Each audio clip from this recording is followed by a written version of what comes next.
Etong pahayag po na ito ni Sara Duterte ay tila ba nagpapa-victim na naman. Hindi naman yan bago sa mga katulad nga ni Sara Duterte. Nakikita niyo naman kung paano siya ngayon magpa-cute, na kung paano siya ngayon mag-feeling na siya yung maayos, matuwid at malinis. Matapos magwala, matapos mag-alaburuto sa galit. Ito daw kasing impeachment trial na ito ay isang persecution para sa kanya.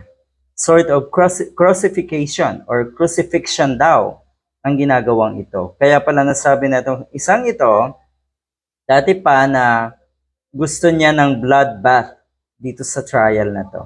Sang-ayon siya na dapat daw ituloy ang kanyang impeachment trial para daw malinis ang kanyang pangalan.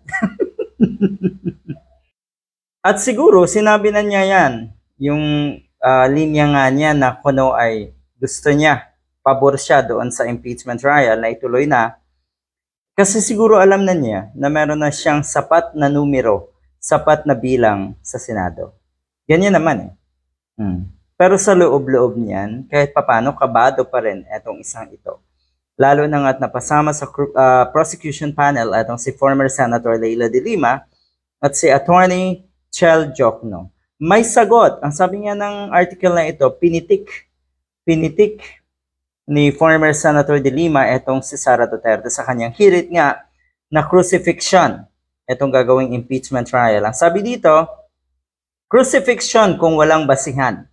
Ang crucifixion kung talagang iniipit na wala talagang basihan. Malinaw daw kasi ang basihan. At magugulat ang taong bayan, sigurado, yung mga ayaw ma-impeach si Sara Duterte, siguradong magbabago ang kanilang isip pag nailatag na ang overwhelming na mga ebidensya. Malakas ang basihan. Malakas ang mga ebidensya. Yung iba nakita na natin sa hearing ng Quadcom, sa Committee on Good Government and Public Accountability, tsaka sa ilang budget hearings. Yung ilan pa lang yon. Paano pa yung mga bubulaga na mga malalaking ebidensya, malalakas na ebidensya pagdating ng impeachment trial. At sa tingin ko, alam yan ni Sara Duterte. Sa tingin ko, takot na yung isang yan.